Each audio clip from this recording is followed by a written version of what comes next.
నమస్తే అండి, ఎలా ఉన్నారు అందరూ? బాగున్నారా? నేనైతే బాగున్నానండి. మీ అందరికీ అమ్మవారి ఆశీస్సులు ఎల్లప్పుడూ ఉండాలని కోరుకుంటూ, మన సనాతన ధర్మంలో మన పూర్వీకులు, పెద్దలు, ఋషులు అనేక రకాలైన విషయాల మీద ఎన్నో పరిశోధనలు చేసి వాళ్ళు మన ముందుకు పరిహారాలను తీసుకొచ్చారు. ఎన్నో పరిహారాలు ఉన్నాయి. అందులో ముఖ్యంగా మన ఇంట్లో ఉండే వంటగది, పూజ గదికి మనం ఎంత ఇంపార్టెంట్ ఇస్తామో అదేవిధంగా మన వంటగదికి కూడా ఇవ్వాలి.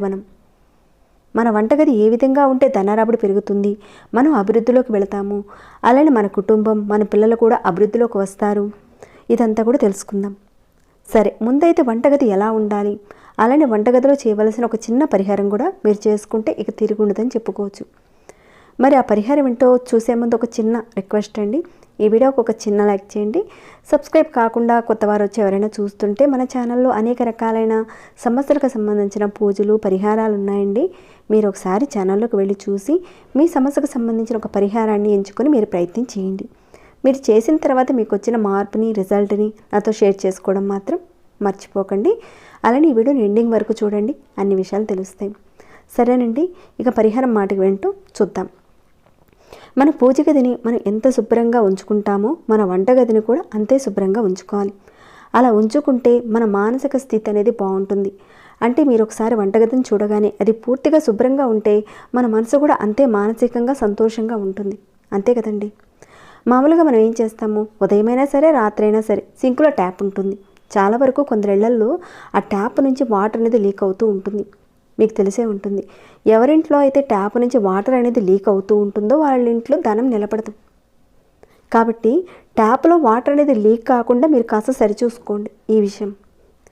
ఇంకా చాలామంది భోజనం చేసిన తర్వాత సామాన్లు కడగకుండా రాత్రి మొత్తం కూడా అలానే సింక్లో ఉంచేస్తారు సామాన్లని. కానీ తెలియని విషయం ఏంటంటే, ఇక్కడ రాత్రిపూట మనం నిద్రపోయిన తర్వాత మన పూర్వీకులు, మన పితృదేవతలు వంటగదిలో తిరుగుతూ ఉంటారని చెప్తారు. అంటే దేవతలు అలానే పితృదేవతలు మన వంటగదిలో ఉంటారని అంటారు. కాబట్టి మనం ఎంత శుభ్రంగా ఉంచుకుంటే మన వంటగది అంత మంచిది. ఇంకా చాలామంది పొద్దున, సాయంత్రం, రాత్రి అలానే వదిలేస్తూ ఉంటారు. అలా ఎప్పుడు కూడా వదలకండి. వాటిని ఇప్పటికప్పుడు మీరు క్లీన్ చేసి పెట్టుకోండి. క్లీన్ చేయడం వల్ల మీ కుటుంబం వృద్ధిలోకి వస్తుంది. ఇంకా కొంతమంది కిచెన్లో డబ్బులు దాచుకుంటూ ఉంటారు. చాలామంది పోపుల డబ్బాల్లోనూ, పప్పుల డబ్బాలను, కొంతమంది కారం డబ్బాలను, బియ్యం డబ్బాలను అలా దాచుకుంటూ ఉంటారు. కానీ అలా కాకుండా మీరు ధనానికని ఒక డబ్బా పెట్టుకుని సెపరేట్గా పెట్టుకోవచ్చు. కానీ వాటిల్లో మాత్రం మీరు రెగ్యులర్గా మాత్రం పెట్టకండి.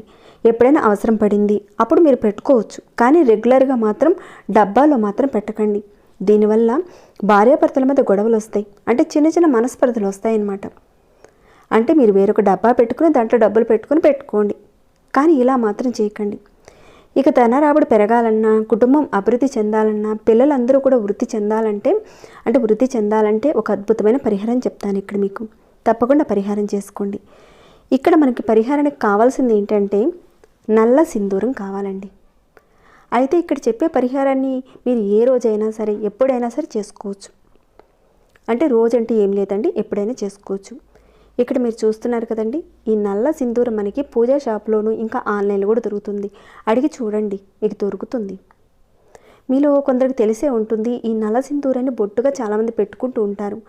అలా వాళ్ళు బొట్టు పెట్టుకున్న బొట్టును చూసి చాలామంది కాటుకు అనుకుంటారు. అది కాటుకు కాదండి, నల్ల సింధూరం.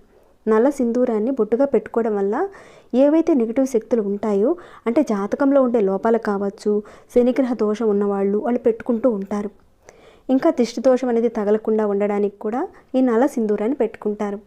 ఇంకా మీలో కొంతమందికి తెలిసే ఉంటుంది, పాండురంగ స్వామి గుడిలో కొంతమంది ఈ నల్ల సింధూరాన్ని నుదుటను పెట్టుకుంటూ ఉంటారు. కారణం ఏంటంటే పూర్వకర్మ దోషాలు పోవాలని అలా పెట్టుకుంటూ ఉంటారు. చాలా మంచిదండి. ఇక ఇక్కడ మీరు చూస్తున్నారు కదండి, ఇది ఒక్క ప్యాకెట్ పౌడర్ అండి. కనీసం మనకి ఒక 5 రూపాయలు కానీ 10 రూపాయలు కానీ ఉంటుందండి. ఆ మాత్రం పడుతుంది. మీరు ఒక రోజున ఈ సింధూరాన్ని కొనుక్కొచ్చుకోండి. కానీ మీరు ఈ సింధూరాన్ని మీ ఇంటికి కొనుక్కొచ్చుకొని తీసుకొచ్చేటప్పుడు ఈ రకంగా కొనుక్కోవడానికి వెళుతున్నాను అని మాత్రం ఎవరికి చెప్పకండి. ఇలా ఎందుకు చేస్తున్నాం అనేది కూడా చెప్పకండి. ఆడవారైనా మగవారైనా పరిహారం చేసుకోవచ్చండి. ఇక ఈ సింధూరాన్ని తెచ్చుకున్న తర్వాత ఇక్కడ మీరు చూస్తున్నారు కదండి, ఒక 2 రకాల డబ్బాలు చూపిస్తున్నాను మీకు. ఇలాంటి చిన్న చిన్న డబ్బాలు మనకు బయట మార్కెట్లో దొరుకుతాయండి. లేదంటే కర్పూరపు డబ్బాలు ఉంటాయి కదండి, అంటే మనం కర్పూరం ఉపయోగించిన తర్వాత ఖాళీగా పడి ఉంటాయి కదా ఇంట్లో ఉన్న డబ్బాలే, అంటే మనం స్పెషల్గా బయట నుంచి కొనుక్కునే అవసరం లేదు. ఈ డబ్బాలోనే మనం ఈ పరిహారం చేసుకోవచ్చు. ఒకే ఒక డబ్బా తీసుకోండి, ఈ మాత్రం చాలండి. చిన్న డబ్బా తీసుకోండి, దాంట్లో కొద్దిగా ఈ సింధూరాన్ని పెట్టండి. మరీ ఎక్కువ అవసరం లేదండి, కాస్తంత పెట్టండి సింధూరాన్ని. ఇక్కడ నేను చూపిస్తున్నాను కదా, అంత మాత్రం పెడితే చాలు. పెట్టి మూత పెట్టేయండి. ఈ సింధూరాన్ని తెచ్చుకున్నట్లుగా మీ ఫ్రెండ్స్కి కానీ, మీ చుట్టాలకు కానీ, మీ హస్బెండ్కి కానీ, మీ కుటుంబ సభ్యులకు కానీ ఎవ్వరికీ చెప్పకండి. మీరు ఎవరికీ చెప్పకుండా మీరు వెళ్ళి తెచ్చుకొని ఈ పరిహారం చేయవలసి ఉంటుంది. ఈ విధంగా మీరు ఈ బాటిల్లో వేసిన తర్వాత మీ వంటగదిలో ఎక్కువగా టచ్ చేయని ప్రదేశం ఉంటుంది కదండి, అంటే ఎవరూ చూడని ఒక ప్రదేశం ఉంటుంది కదా, అక్కడ పెట్టండి. అయితే ఈ నల్ల సింధూరంతో పాటే ఒక ఉల్లిపాయ కూడా తీసుకోండి. కాస్త చిన్నపాటి ఉల్లిపాయ తీసుకోండి, పెద్దది అవసరం లేదు. కాస్త చిన్నది తీసుకొని దాన్ని సగానికి ఇక్కడ చూపించిన విధంగా కట్ చేయండి. అయితే ఈ పరిహారం విషయంలో మీరు రోజు, వారము, నక్షత్రం ఇలాంటిది ఏది కూడా చూసుకునే అవసరం లేదండి, ఎప్పుడైనా చేయొచ్చు. మీకు ఏదైతే ఒక ప్రదేశంలో, అంటే వంటగదిలో ఎక్కడైతే మీరు ఎవరూ కూడా ముట్టని, ఎవరూ చూడని ఒక ప్రదేశంలో ఆ డబ్బాని పెట్టి ఆ డబ్బా పక్కనే ఈ కట్ చేసిన ఉల్లిపాయ ముక్కను పెట్టండి. ఇక్కడ జస్ట్ మీకు ఎగ్జాంపుల్గా చూపిస్తున్నాను, మీకు అర్థం కావాలని. ఎవరూ చూడని ఒక ప్రదేశంలో పెట్టండి వంటగదిలో.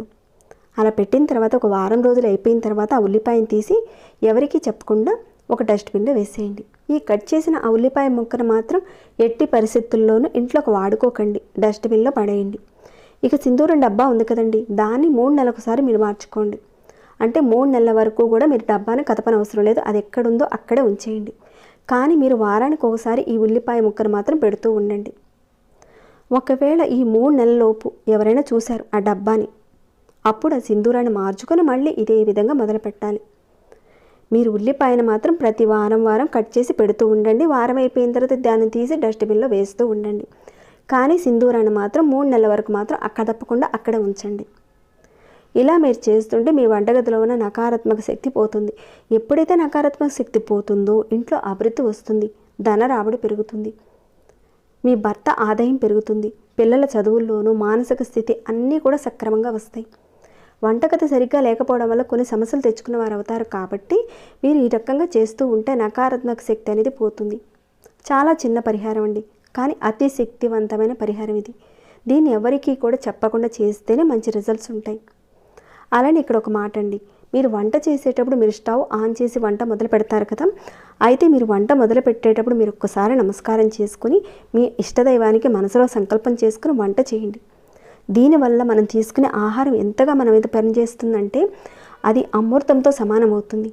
కానీ మీరు పొరపాటున వంట చేసేటప్పుడు మాత్రం వాళ్ళు గుర్తొచ్చారు, వీళ్ళు గుర్తొచ్చారని ఏదో ఒకటి ఆ భర్తని, పిల్లల్ని, పక్కింటి వాళ్ళని, ఎదురింటి వాళ్ళని, అలా వాళ్ళని వీళ్ళని తిడుతూ వంట చేయడం మాత్రం చేయకండి. ఎంత తక్కువగా మీరు మాట్లాడి మీరు వంట చేస్తే అంత అద్భుతంగా ఉంటుంది. అలా వండిన వంటని మీరు తీసుకోవడం వల్ల మానసిక స్థితి బాగుంటుంది, ఆరోగ్యం కూడా బాగుంటుంది, మీ మానసిక స్థితి కూడా చక్కగా మెరుగవుతుంది. మీ ఇంట్లో ఉన్న గొడవలన్నీ కూడా తగ్గడానికి అవకాశాలు ఉంటాయి. కొంత ఉపశమనం మాత్రం ఖచ్చితంగా ఉంటుంది. ఇంకా వంటగదిలో పాత సామాన్లు, వాడనివి, పనికిరానివి, డబ్బాలు, కవర్లు ఇలాంటివి బాగా ఉంటాయి కదండి, వాటన్నిటిని కూడా కొంతమంది ఏం చేసేస్తారంటే లొంగ చుట్టేసేసి పిచ్చి పిచ్చిగా కొంతమంది పెట్టేస్తూ ఉంటారు. మీ వంటగదిలో బూజులు పట్టి ఉన్నా, ఇంకా క్రాక్స్ ఉన్నా, ఇలాంటివి బాగా అంటే స్టవ్ బాగా కూడా మురికి పట్టి ఉన్నా, అలా ఉండడం వల్ల ఏమవుతుందంటే మీరు సంపాదించిన సంపాదన అంతా కూడా తీసుకువెళ్ళి ఎవరొకరి చేతిలో పెట్టి అప్పులు చేసేస్తారు. ఇక వాళ్ళు పొరపాటును కూడా ఇవ్వరు, వాళ్ళ చుట్టూతో తిరుగుతూ ఉంటారు. ఇలా కామెంట్ పెట్టిన వాళ్ళు చాలా ఉన్నారండి. అప్పుగా ఇచ్చాము, వాళ్ళ చుట్టూ తిరుగుతున్నామండి, కానీ ఇవ్వటం లేదక్క అని ఈ రకంగా అడుగుతూ ఉన్నారు. మీరు ఒక్కసారి విషయాన్ని చెక్ చేసుకోండి, మీరు మార్చుకోవడానికి ప్రయత్నించండి. ఇంకా అనారోగ్య సమస్యలు వస్తాయండి. అంటే ఇంత రావడానికి కారణం ఏంటంటే మన వంటగదిలో శుభ్రత లేకపోవడం. ఎంత హైజీనిక్గా ఉంటుందో ఆ ప్రదేశం అంత మీ ఆర్థిక అభివృద్ధిని ప్రేరేపిస్తుంది. మీరు ఇచ్చిన డబ్బులు మీకు తిరిగి వస్తాయి. వంటగది శుభ్రంగా ఉంటే అంతా బాగుంటుంది. పాత సామాన్లు కానీ, ప్లాస్టిక్ డబ్బాలు కానీ ఇలాంటివి ఒకవేళ ఉన్నాయనుకోండి, వాడని సామాన్లు ఉంటాయి కదండి, వాటన్నిటిని మీరు కట్టపెట్టలో చక్కగా వాటన్నిటిని ముందుగానే మీరు క్లీన్ చేసేసి వాటిలో పెట్టేసేసి ఒక చోట పెట్టేసేసుకోండి. ఇక అలా పెట్టేసిన తర్వాత అట్ట పెట్టినప్పుడప్పుడు మీరు క్లీన్ చేస్తూ ఉండండి. ఎందుకంటే క్లీన్గా లేకపోవడం వల్ల అక్కడ నెగిటివ్ ఎనర్జీ చేరుతుంది, కాబట్టి అనేక ప్రాబ్లమ్స్ వస్తాయి. ఇలా చేసుకోవడం వల్ల లక్ష్మీదేవి మీ ఇంట్లో ఉంటుంది. తప్పకుండా ఇప్పుడు చెప్పుకున్న విధంగా వంటగదిలో చేయండి. అలానే చెప్పుకునే పరిహారాన్ని కూడా పాటించి చూడండి. మంచి మార్పులు అయితే చూస్తారు. చేసిన తర్వాత ఇంతకు ముందర పరిస్థితి ఎలా ఉంది, ఇప్పుడున్న పరిస్థితి ఏంటి అనేది మీకే అర్థమవుతుంది. వెంటనే కాకపోయినా మెల్లమెల్లగా మీకున్న సమస్యలన్నీ కూడా తీరడానికి ఎక్కువగా అవకాశాలు ఉంటాయండి. తప్పకుండా ఇప్పుడు చెప్పిన విధానాలు పరిహారాన్ని పాటిస్తారని భావిస్తున్నాను. ఇక ఈ వీడియో నేను ఇంతటితో ముగిస్తున్నాను. ఇంకేమైనా డౌట్స్ ఉంటే అడగండి, రిప్లై ఇస్తాను. ఇంకా మీకు ఎలా అనిపించింది అనే మాట కూడా కాస్త కామెంట్ ద్వారా తెలియచేయండి. ఇంకా లైక్ చేయకుండా ఉంటే ఒక చిన్న లైక్ చేయండి. సబ్స్క్రైబ్ కాని వారు సబ్స్క్రైబ్ చేసుకొని మన ఛానల్లో ఉన్న వీడియోస్ని ప్రతిరోజు చూస్తూ ఉండండి. మరొక భక్తి వీడియోలో మళ్ళీ మిమ్మల్ని కలుసుకుంటాను. అంతవరకు సెలవు.